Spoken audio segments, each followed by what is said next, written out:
दोस्तों जय हिंद। आप देख रहे हैं द न्यू भारत और द न्यू भारत की तरफ से हम सभी उम्मीद करते हैं कि आप स्वस्थ हैं, मस्त हैं और व्यस्त हैं।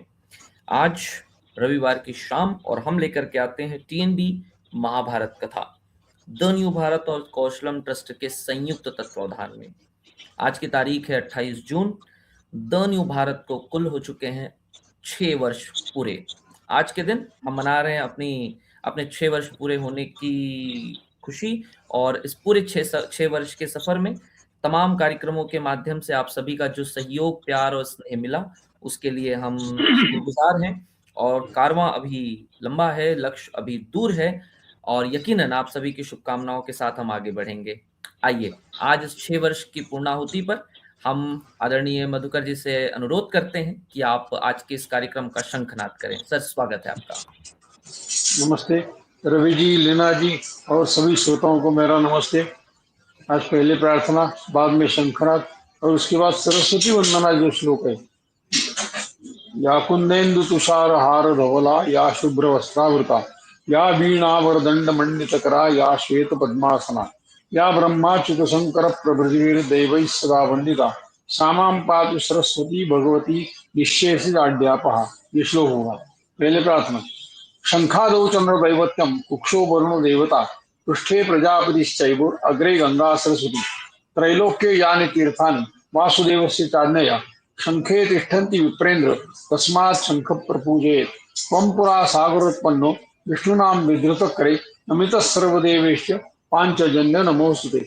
ओम पांचजन्याय विद्महे पावमानाय धीमहि तन्नः शंख प्रचोदयात्। ओम शंखाय नमः।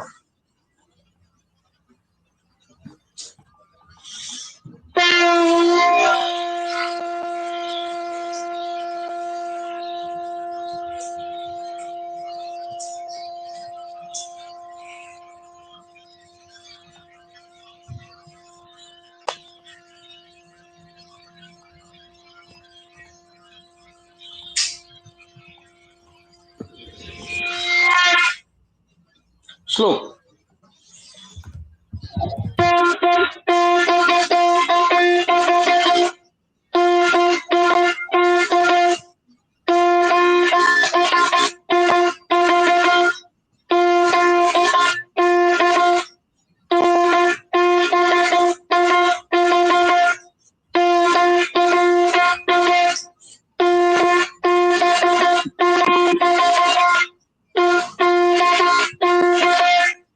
धन्यवाद।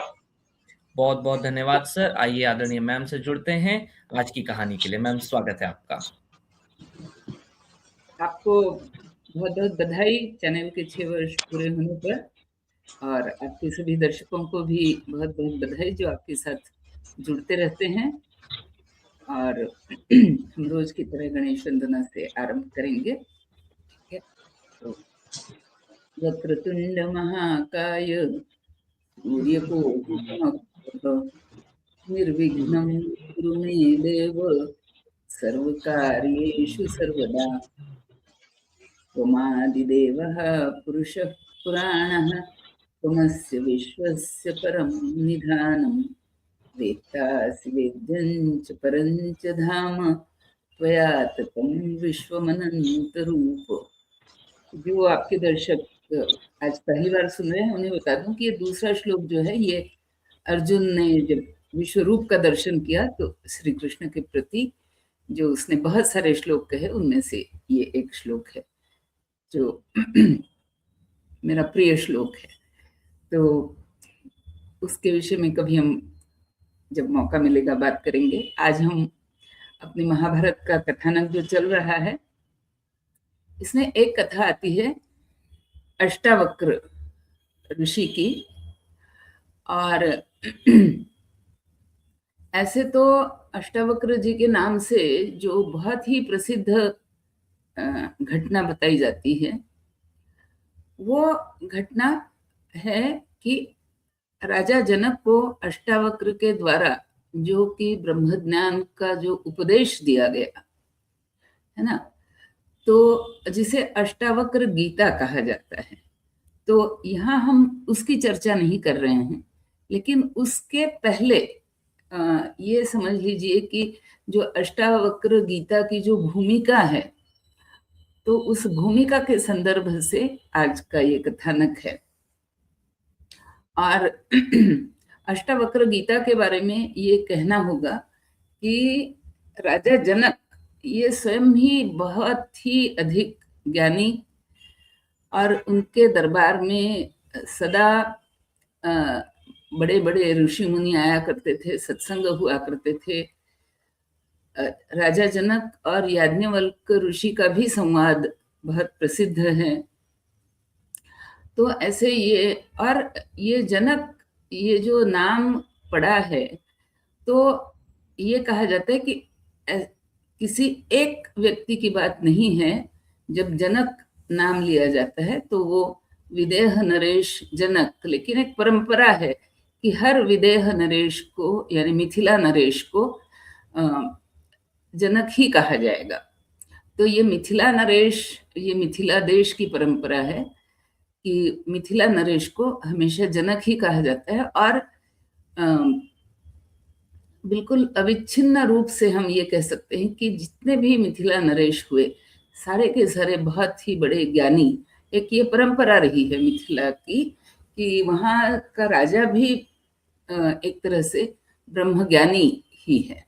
और इसमें से कई राजाओं के बारे में, जैसे जो याज्ञवल्क्य के साथ जो प्रसंग है या अष्टावक्र गीता के साथ का जो प्रसंग है, तो इसमें हम ये देखते हैं कि इस राजा को भी कहीं से हम ज्ञान में कमजोर नहीं पाते हैं इन ऋषियों की तुलना में।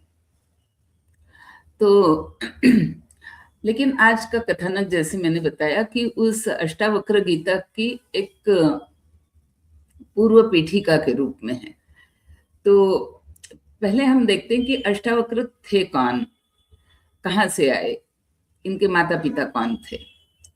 तो मैं दर्शकों को बता दूं कि एक बहुत ही बड़े ज्ञानी ऋषि का वर्णन आता है उपनिषदों में। उनका नाम है उद्दालक, और उनके पुत्र का नाम है श्वेतकेतु। तो श्वेतकेतु और उद्दालक के संवाद के रूप में एक उपनिषद भी हमारे सामने आता है। मैं अभी उसका नाम भूल रही हूँ कि शायद उसका नाम प्रश्नोपनिषद है या केनोपनिषद है, पर मैं अभी ठीक से नहीं बता पा रही हूँ। लेकिन श्वेतकेतु भी एक, और उद्दालक स्वयं जो पिता हैं, ये दोनों ही बड़े ज्ञानी ऋषि माने गए हैं, और उनके दोनों के संवाद रूप में एक पूरा का पूरा उपनिषद हमारे सामने आता है। इन्हीं उद्दालक ऋषि की एक बड़ी बेटी भी थी, जो श्वेतकेतु से काफी अधिक बड़ी थी, और उसका विवाह हो चुका था। और उसका विवाह हुआ था, ऐसे ही एक महाज्ञानी ऋषि थे, कड़ोह नाम था उनका, तो उनके साथ सुजाता का विवाह हुआ था। और सुजाता ने अपना मैका भी देख लिया था कि पिता है बहुत ही निस्संग, मतलब कोई उनके यहाँ अपरिग्रह की पराकाष्ठा, तो सभी वस्तुओं का पूरा अभाव। और पति के घर में भी उसने यही देखा कि कड़ोह ब्राह्मण थे और ऋषि थे, तो वो भी बिल्कुल ही निस्संग और निष्कांचन। तो जिस समय सुजाता को एक गर्भ रहा, तो उसे बड़ी चिंता हुई कि अब जब मेरा बच्चा होगा तो इसके लालन पालन के लिए क्या व्यवस्था हो सकती है, तो इस चिंता में रहती थी। और इधर ये कड़ोह ऋषि जो थे, वो जो भी वेद पठन किया करते थे, तो होता ये था कि हालांकि वे बड़े विद्वान थे और सब कुछ था, लेकिन फिर भी जब वे वेद पठन किया करते थे तो कहीं से एक आवाज आती थी, और वो आवाज कहती थी कि यहाँ पर आपने जो इस प्रकार का उच्चारण किया है, उससे उस मंत्र की शक्ति पूरी तरह से प्रकट नहीं होती, तो इस उच्चारण को आप इस तरह से सुधार करिए। तो कड़ोह ऋषि ने 1 बार सुना, 2 बार सुना, 3 बार सुना, 4 बार सुना, 8 बार सुना। अब वे हर बार टोके जाने के पर, और वो भी जबकि उनके शिष्यगण भी सामने हैं, तो कड़ोह ऋषि को बड़ा क्रोध आया और उसने कहा कि तू कौन है मुझे नहीं पता, पर कोई तू है जो मुझे बारंबार टोक रहा है, तो मैं तुम्हें शाप देता हूं कि तू 8 जगह, अपने 8 जगह तेरे अंग जो हैं वो टेढ़े मेढ़े हो जाएंगे। तो फिर दोबारा आवाज सुनाई दी कि पिताजी, मुझे आपकी ये आज्ञा जो है ये मान्य है। तब कड़ोह को ये भान हुआ कि ये बोलने वाला जो है ये मेरा ही पुत्र है और ये गर्भस्थ है, मतलब अभी इसका जन्म भी नहीं हुआ है, और ये गर्भ से ही वो मुझे बता करके मेरी जो मंत्र शक्ति है उसको कैसे अधिक उसको सूक्ष्म बनाए, मतलब वाणी का उच्चार इस प्रकार से हो कि उस मंत्र की जो पूरी शक्ति है वो प्रकट होनी चाहिए। तो इस प्रकार ये मेरी गलतियां ही बता रहा था। खैर, अब तो जब ये सारी घटना हो ही रही थी कि सुजाता ने आकर के एक चिंता और बढ़ा दी कि भाई जब बच्चे का जन्म होगा और ऐसे भी अब आपने कह दिया कि वो 8 अंगों से टेढ़ा होगा, तो उसके पालन पोषण की व्यवस्था तो और अधिक होनी चाहिए, तो आप कुछ न कुछ धन का प्रबंध करिए। तो कड़ोह ऋषि ने कहा कि ठीक है, तो मैं ऐसे करता हूँ कि ये सुनने में आ रहा है कि जनक राजा के यहाँ ये मतलब निरंतर रूप से यज्ञ चलते रहते हैं, और ये चूंकि यज्ञ चलते रहते हैं इसलिए वो दान दक्षिणा भी दिया करता है, तो मैं उसके पास जाता हूँ और कुछ दान दक्षिणा का प्रबंध हो जाएगा। तो कड़ोह ऋषि आए जनक के दरबार में, लेकिन जनक के दरबार में एक बहुत ही महापंडित विद्वान, जो कि उसकी सभा के जितने भी विद्वत सभा थी जनक की, उसका वो मुख्य था और उसका नाम था बंदी। तो अब बंदी ने एक तरह से अपना एक राज चला रखा था, अपनी सत्ता चला रखी थी, और जो विद्वत सभा में जो ब्राह्मण आएंगे उनको द्वारपाल रोक लेता था और उनको पहले से ही सावधान कर देता था कि अगर आप अंदर जाएंगे तो आपको जो हमारे जो विद्वान हैं, पंडित हैं, महापंडित हैं, बंदी, उनके साथ शास्त्रार्थ करना होगा, और यदि आप शास्त्रार्थ में हार गए तो फिर आपकी बहुत बड़ी हानि हो सकती है। लेकिन कड़ोह ऋषि ने कहा ठीक है, मैं कोई ऐसा शास्त्रार्थ में हारने वाला हूं नहीं, तो वो अंदर चले गए। और फिर जब उनका शास्त्रार्थ हुआ बंदी के साथ, तो बंदी वाकई बहुत ही अधिक विद्वान थे, तो शास्त्रार्थ में जनक हार गए, और हारने के बाद बंदी ने कहा कि आपको तो पता है कि हारने के बाद उसका परिणाम बहुत ही भयंकर होगा। तो कड़ोह ने पूछा भयंकर का क्या मतलब है, क्या होगा? तो बंदी ने कहा कि मेरी आज्ञा है कि जो भी विद्वान मुझसे शास्त्रार्थ में आकर के जिस चुनौती देगा, वो अगर मेरे से हार गया तो मैं उसे जाकर के पानी में डुबो दूंगा, समुद्र के पानी में मेरे सैनिक उसे डुबो देंगे। तो अब तुम्हारे लिए भी यही कठोर शिक्षा जो है ये तुम्हारे लिए भी है, ये सजा, तो अब तुम्हें भी डुबा दिया जाएगा। तो कड़ोह को डुबा दिया गया पानी में, यानी एक तरह से उनकी हत्या हो गई। तो अब जब वे वापस नहीं लौटे तो सबको बड़ी चिंता हुई। इस बीच में सुजाता का प्रसव भी हो गया, तो अब वो अपने पिता के घर में आकर के रहने लगी, और उसका जो छोटा भाई है श्वेतकेतु, यानी उसके पिता का बेटा, वो भी मतलब कोई बहुत बड़ी आयु का नहीं था। तो इस प्रकार श्वेत केतु और अष्टावक्र ये दोनों ही थोड़े बहुत समान आयु के दोनों ही बालक थे। और अष्टावक्र यही समझता था कि ये जो उद्दालक ऋषि हैं यही मेरे भी पिता हैं।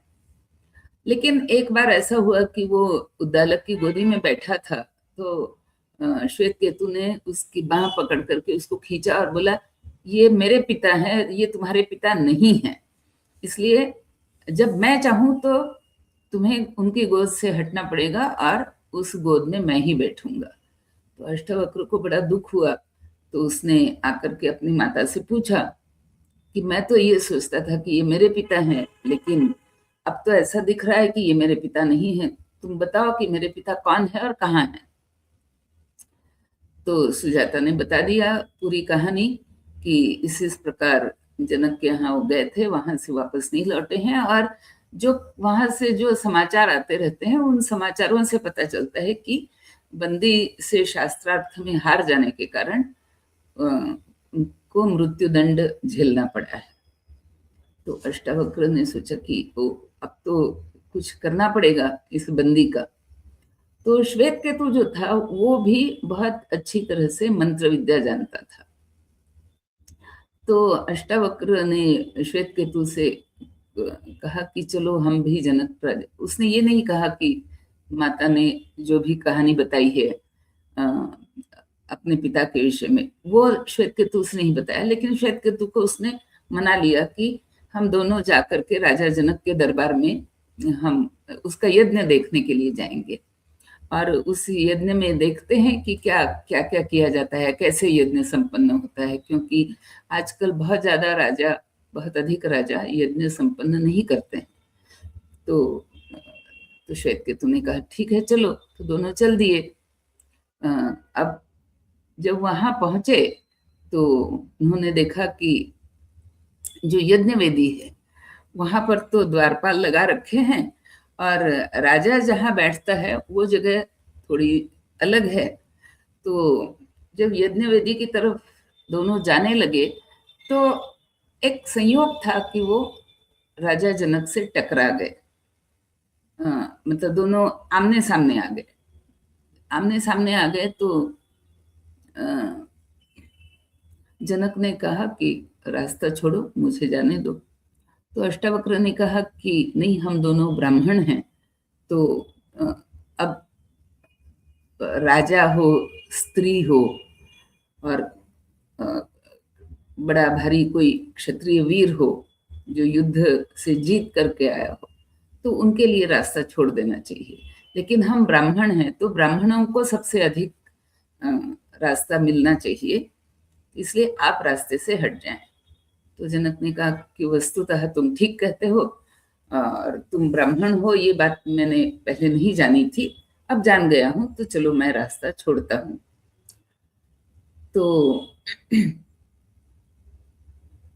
दोनों ने कहा कि आप तो मतलब बड़े ही ना केवल ज्ञानी हैं, बट लेकिन आप बड़े उदार मना भी हैं, बड़े सज्जन हैं, तो फिर ऐसा क्या कारण है कि ये जो द्वारपाल है आपका, ये हमें यज्ञ वेदी में जाने से रोक रहा है बारंबार। तो राजा जनक ने कहा द्वारपाल से कि भाई तुम इन्हें क्यों रोक रहे हो, जरा मुझे बताओ। तो द्वारपाल ने कहा कि हमारे पास जो यहाँ जो महापंडित हैं बंदी, उनका आदेश है कि किसी बालक को यज्ञ वेदी में ना आने दिया जाए। तो अष्टावक्र और श्वेत केतु दोनों ने कहा, ये सारी बात अब द्वारपाल और दोनों की बात जो है वो जनक के सामने ही हो रही है। तो दोनों ने कहा हम तुम्हें देखने में आयु में छोटे लग रहे हो, लेकिन जो विद्वान होते हैं उनके आयु को नहीं देखा जाता है, उनके ज्ञान को देखा जाता है, तो तुम हमें जाने दो। तो द्वारपाल बड़ा हिचक रहा था कि जाने दूं या ना जाने दूं। तो उसने कहा कि अच्छा देखो, ये राजा जनक अभी यहाँ हैं, वो अगर अनुमति दे देते हैं तो हम तुम्हें जाने देंगे।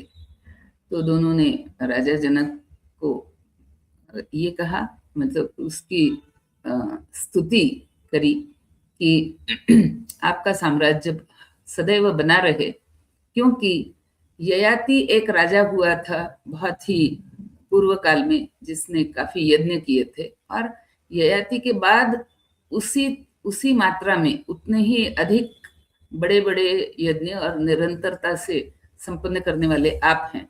तो आपका यश जो है वो बना रहे, आपका राज्य भी बना रहे।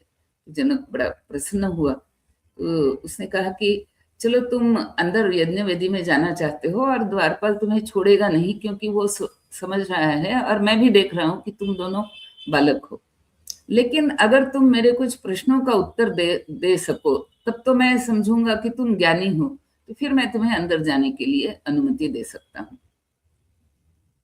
अष्टावक्र ने कहा अच्छा, तो फिर पूछिए आप हमसे क्या पूछना चाहते, किस प्रकार आप हमारी परीक्षा लेना चाहते हैं।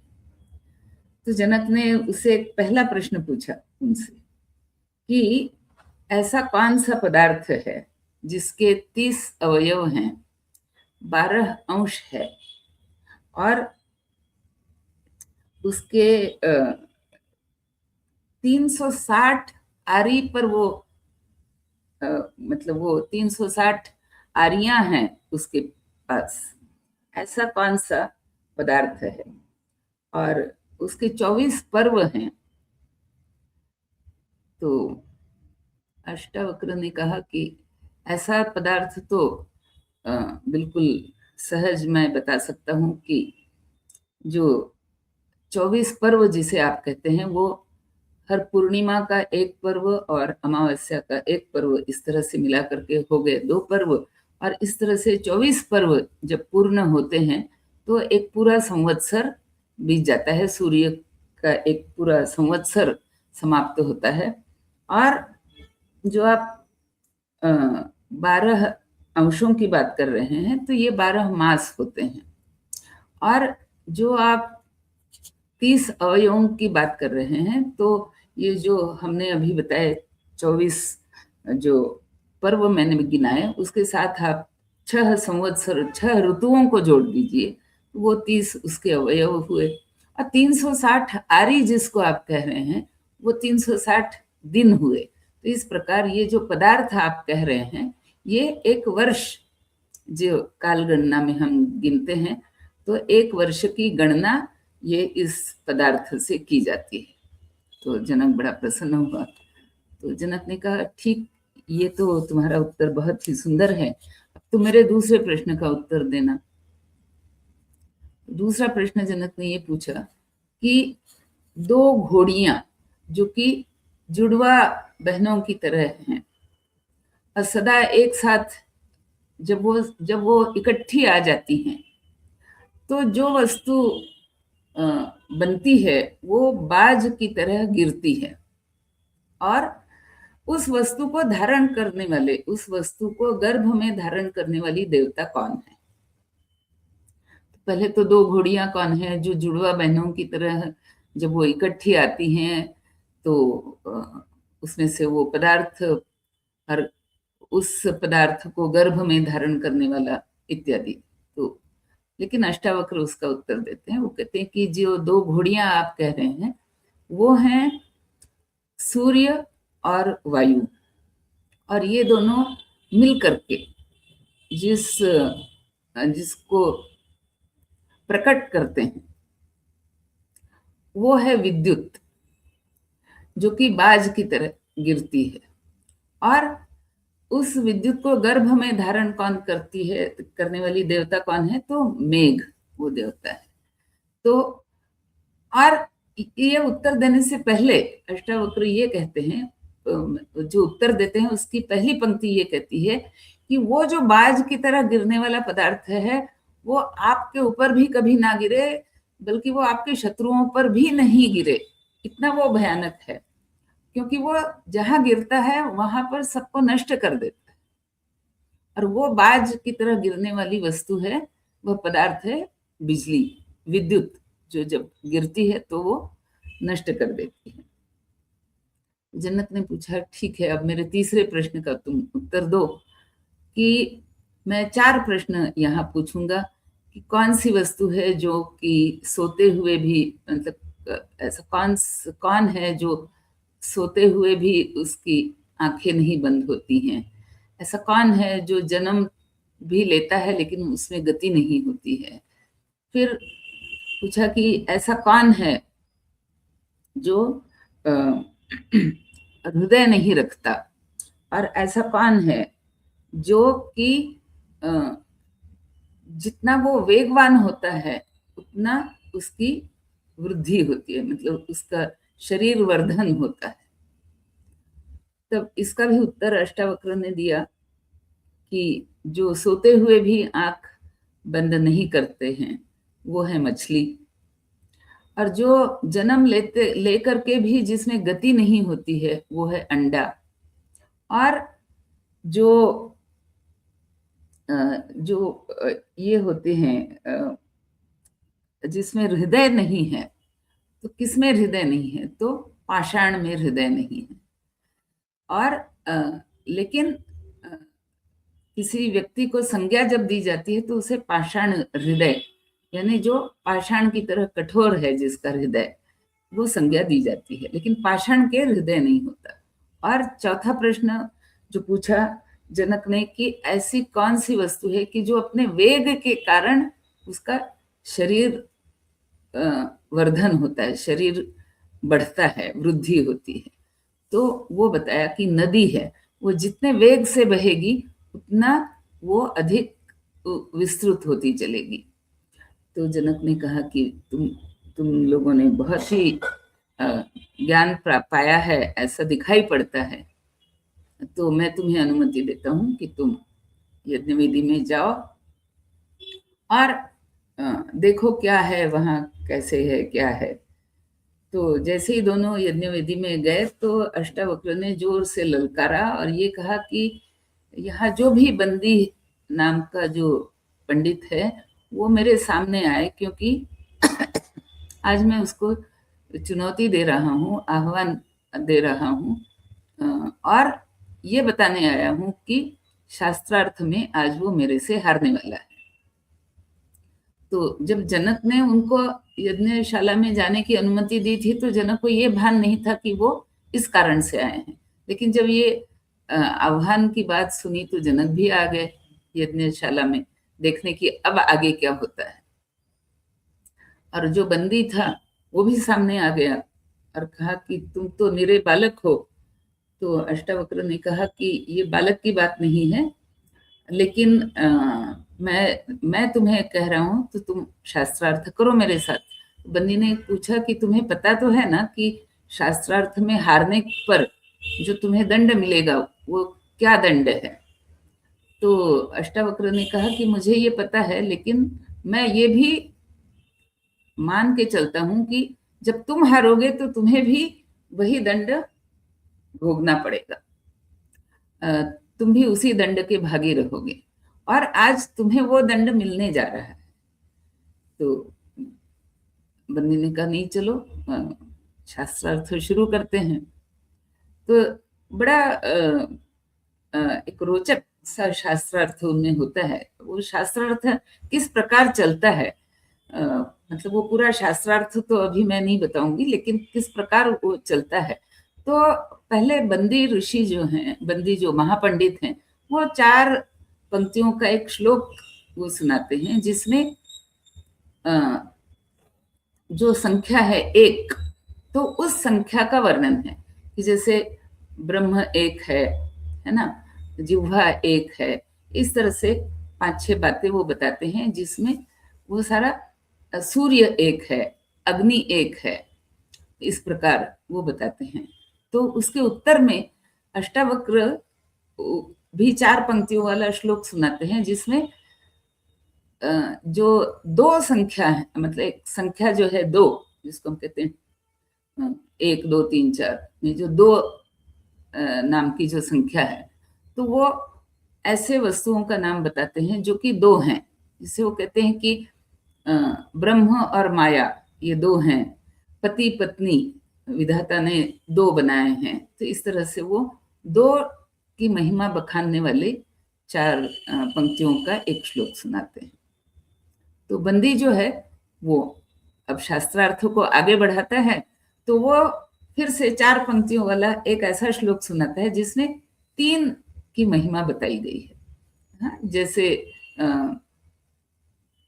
वो कहते हैं कि शरीर की 3 अवस्थाएं होती हैं, है ना, मतलब जन्म लेना, बढ़ना, मृत्यु पाना, या इस तरह से कई 2-3 उदाहरण वो देते हैं। 3 मतलब 3 जैसे ब्रह्मा विष्णु महेश हो गए, या त्रिशूल हो गया, या बेल के 3 पत्ते होते हैं। तो इस तरह से वो कुछ ऐसे वस्तुओं का वर्णन करता है जहाँ 3 अंक की प्रमुखता है। तो और अष्टावक्र की तरफ इशारा करके कहते हैं कि अब इसका उत्तर सुनाओ तुम। तो अष्टावक्र उसे ऐसा श्लोक सुनाते हैं जिसमें 4 की महिमा बताई गई है। तो कहते हैं कि 4 वेद हैं, 4 वर्ण हैं, है ना, और जो जो मन में जो वाणी प्रकट होती है, तो उस वाणी की भी 4 अवस्थाएं हैं, और जो अक्षर लिखे जाते हैं वो भी 4 प्रकार के, वो वर्ण भी 4 प्रकार के होते हैं, मतलब ह्रस्व, दीर्घ, प्लुत और हल, इस प्रकार से 4 वर्ण। तो 4 की महिमा वो बताते हैं। तो बिंदु जो है ये बंदी नाम है उनका। तो बंदी जो है वो ऐसा श्लोक सुनाते हैं जिसमें 5 की महिमा बताई गई है। जैसे 5 प्रकार के यज्ञ हैं, है ना, देव यज्ञ, ऋषि यज्ञ, मनुष्य यज्ञ, इस प्रकार के 5 यज्ञों को वो बताते हैं। तो इस तरह से वो ऐसे उदाहरण देते हैं जिसमें 5 की महिमा है। तो उसके उत्तर में अष्टावक्र जो उत्तर देते हैं उसमें 6 की महिमा बताते हैं। तो फिर बंदी जो है वो अगले श्लोक में 7 की महिमा बताता है। तो अष्टावक्र 8 की महिमा बताते हैं। फिर बंदी जो है 9 की महिमा बताता है, तो अष्टावक्र 10 की महिमा बताते हैं। फिर बंदी 11 की महिमा बताता है, तो अष्टावक्र 12 की महिमा बताते हैं। अब बंदी जो है वो 13 की महिमा बताने चलता है। तो वो पहले क्या बोलता है कि त्रयोदशी तिथि जो है वो सभी तिथियों में उत्तम मानी जाती है। तो वो 13 नंबर को डिनोट करती है, तो वो 13 संख्या का वो बताती है। और पृथ्वी पर 13 द्वीप हैं। तो इस तरह से एक श्लोक की 2 पंक्तियां गिन करके, 2 पंक्तियां सुना करके बंदी जो है वो चुप हो जाता है। जैसे वो चुप हो जाता है और सारे लोग देखते हैं कि इसे अगली 2 पंक्तियां श्लोक की वो पूरी नहीं कर पा रहा है, तो अब सब लोग उत्कंठा में हैं। तभी अष्टावक्र वो अगली 2 पंक्तियों को अष्टावक्र पूरा करते हैं। और अष्टावक्र ये कहते हैं कि जब केशी नाम के राक्षस का विष्णु ने वध किया था, तो विष्णु ने वह युद्ध जो है वो 13 दिन तक चला था। और चौथी पंक्ति में वो क्या कहते हैं कि जो छंद होते हैं, तो उन छंदों में जो अति शब्दधारी जो छंद होते हैं, उन छंदों में प्रत्येक पाद में यानी प्रत्येक पंक्ति में 13 मात्राएं होती हैं। और ऐसे छंद का नाम है अति जागर, अति जगती। तो अति जगती नाम का एक छंद है जिसमें प्रत्येक पंक्ति में 13 मात्राएं होती हैं। तो इस प्रकार जो बंदी का जो अधूरा श्लोक है उसको अष्टावक्र अपनी बुद्धि के प्रभाव से, अपने ज्ञान के प्रभाव से उसको पूरा करते हैं। और जब ये 13 की महिमा पूरी हो जाती है तो उसके बाद बंदी को आगे कुछ सूझता नहीं है। वो ऐसे भी जब अटक गया, एक बार कोई व्यक्ति कहीं अटक जाए तो फिर उसका दोबारा खड़ा होना बड़ा मुश्किल होता है। तो अब बंदी अटक गया, तो अब उसने हार स्वीकार कर ली। और जितने सारे ब्राह्मण उस सभा में बैठे हुए थे वो सारे चल करके अष्टावक्र के पास आए और कहने लगे कि आप हमें अपने शिष्य के रूप में स्वीकार करिए। ये बंदी जो है ये बड़ा क्रोधित हो गया लेकिन अष्टावक्र ने कहा कि ये तो शास्त्रार्थ हार चुका है, तो इस पर भी वही नियम लागू हो जो इसने दूसरों पे लागू किया था। और इसे भी जल समाधि दे दी जाए। तो जो बंदी है उसने जनक राजा से कहा कि मैं चाहता हूं कि आप मुझे ये दंड ना दें। तो अब जनक बड़े इसमें पड़ गया, क्या धर्म संकट जिसको बोलते हैं। तो जनक ने अष्टावक्र की तरफ देखा। अष्टावक्र ने कहा कि हर व्यक्ति को उसके कर्म का फल मिलना चाहिए, तो इसलिए इस व्यक्ति को भी इसके कर्म का फल मिलना चाहिए। लेकिन हाँ, ये हमें कारण तो कोई बताए कि क्यों हम इस पर दया करें, या इसके साथ उस तरह का बर्ताव हम क्यों ना करें, इसका कोई कारण तो ये कम से कम बताए हमें। तो बंदी ने कहा कि मैं ये बता, तब वो जनक राजा को संबोधित करके कहते कि जैसे आप राजा हैं और आप एक बहुत ही बड़ा यज्ञ संपन्न कर रहे हैं, और इस यज्ञ को संपन्न करने के लिए आप हर तरफ से ब्राह्मणों को बुलाते हैं, तो उसी तरह से मेरे पिता, वो स्वयं वरुण राजा जो हैं, वो मेरे पिता हैं, और वो भी एक यज्ञ कर रहे हैं, और उन्हें भी ब्राह्मणों की आवश्यकता पड़ी। तो मैंने ये, उनका पुत्र होने के नाते मैंने ये निश्चय किया कि मैं ब्राह्मणों को उनके पास भेजता चलूंगा। तो जितने भी ब्राह्मणों को मैंने इससे पहले हराया है शास्त्रार्थ में, और जिन्हें हम मानते हैं कि उन्हें जल समाधि मिली हुई है, वो सारे के सारे मेरे पिता के यज्ञ को संपन्न कर रहे हैं।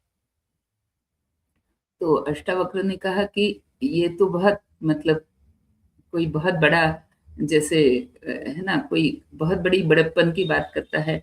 अब ये सत्य है या नहीं सत्य है, ये कैसे समझाए। तो फिर बंदी से पूछा राजा ने, जनक ने।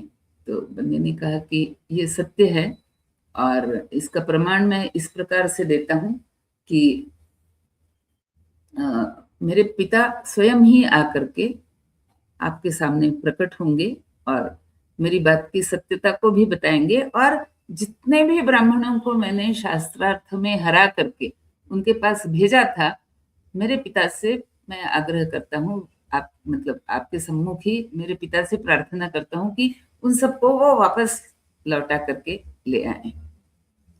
तो इस प्रकार वरुण, अच्छा वो झूठ नहीं बोल रहा था बंदी, तो वरुण प्रकट हुए, उन्होंने सारे ब्राह्मणों को लौटा दिया, मतलब एक तरह से उनको जल समाधि से वो वापस जीवित वापस आ गए सारे के सारे।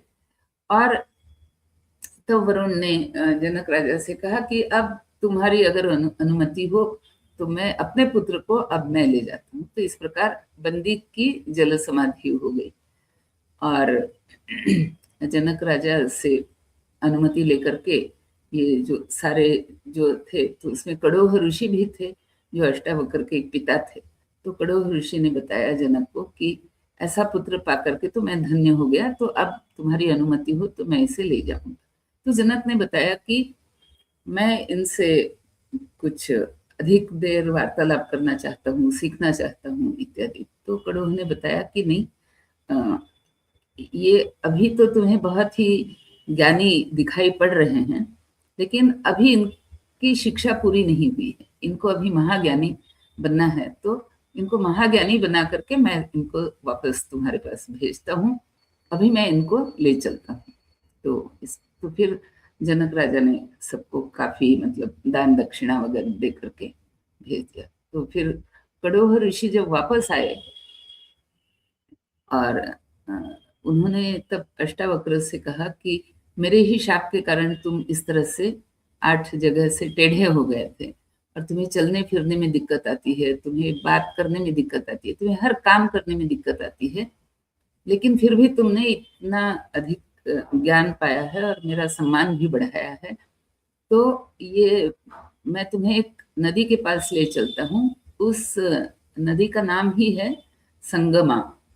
तो उस नदी में अगर तुम स्नान करो तो तुम्हारा जो टेढ़ापन है ये मिट जाएगा। तो मतलब जैसे हम कहते हैं ना कि कोई भी बात हुई, उसका अंत भला तो सब भला, तो कुछ उसी प्रकार की बात हुई अष्टावक्र के साथ। उनके पिताजी प्रसन्न हुए, उनका जो आत्मा से वो टेढ़े थे वो भी वो सही होने लगे। हालांकि जब वो दोबारा जनक के यहाँ गए तो वहां भी वर्णन यही है कि वो फिर भी वो 8 अंगों से पूरी तरह से शायद स्वस्थ नहीं हुए थे। तो अच्छा, उस नदी का नाम मैंने गलत बता दिया। उस नदी का नाम समंगा, यानी जो अंगों को सम कर दे वापस से। तो लेकिन जो हम अष्टावक्र गीता की जो कथा आती है तो वहां पर वर्णन अष्टावक्र का यही आता है कि वो वहाँ उस समय भी वो टेढ़े मेढ़े अंगों के ही थे, अर्थात जो संगमा नदी से जो वो थोड़े बहुत ठीक हो रहे होंगे, तो वो एकाएक ऐसा नहीं हुआ कि तुरंत ठीक हो गए, शायद धीरे धीरे हो रहे होंगे। वो वर्णन महाभारत की कथा में नहीं है कि अष्टावक्र और जनक का क्या संवाद होता है, वो भागवत में आता है। तो उसको, और वो बड़ा ही दार्शनिक है, उसको हम कभी बाद में सुनेंगे। लेकिन ये जो अष्टावक्र की कथा और उनके पिता की कथा बेसिकली, और कैसे उन्होंने बंदी का जो गर्व था, घमंड था, उसको चूर कर दिया, तो ये कथा। और इस तरह से अष्टावक्र की बुद्धिमत्ता जो यहाँ पर सिद्ध होती है इस संवाद के रूप में जनक के साथ या बंदी के साथ, तो वो हमें यहाँ पर पता चलती है। तो एक तरह से मैं कहूँगी कि ये जो अष्टावक्र की कथा यहाँ कही गई है, इसके माध्यम से एक जो हमारी ज्ञान परंपरा है, उसी ज्ञान परंपरा को आगे बढ़ाते हुए लोमेश जी ने वो सारा ज्ञान युधिष्ठिर को दिया, ये हम एक तरह से कह सकते हैं। और इसका आगे चल करके हम देखेंगे कि महाभारत में आगे चल करके युधिष्ठिर को इसका बहुत ही अधिक लाभ मिला जब उसकी परीक्षा कोई इसी प्रकार से लेने लगा, जो कि महाभारत में बड़ा ही वो प्रसिद्ध पर्व है जिसका नाम है यक्ष पर्व। तो जब हम उस पर आएंगे तो हम देखेंगे कि ये जो सारी बातें हो रही हैं, जो सारी कथाएं युधिष्ठिर को बताई जा रही हैं, उनका पूरे का पूरा फायदा जो है, लाभ जो है, वो उसको वहां पर यक्ष कृष्ण नाम का जो पर्व है उसमें उसका लाभ होता हुआ हम देखेंगे। उस कथा, अभी थोड़ी देर है उस कथा तक पहुंचने में, लेकिन जब हम आएंगे तो हम इस कथाओं को याद करेंगे। आज के लिए हम यहीं समाप्त करते हैं। आपके सभी दर्शकों को राम राम, वंदे मातरम। बहुत बहुत धन्यवाद मैम आज की इस कथा के लिए और आज की इस कहानी के लिए। आप सभी का हम धन्यवाद ज्ञापित करते हैं जिन्होंने आज इस कथा को सुना। रवि जी, आपको 6 बरस होने के कारण अभिनंदन और अगले बरस के लिए शुभेच्छा देता हूँ। बहुत बहुत धन्यवाद सर, और हम सभी मिलकर के अपनी भावी योजनाओं को आगे बढ़ाएंगे इस उम्मीद के साथ। आज के लिए यहीं रुकते हैं, फिर मुलाकात करेंगे। धन्यवाद, जय हिंद। नमस्ते, धन्यवाद।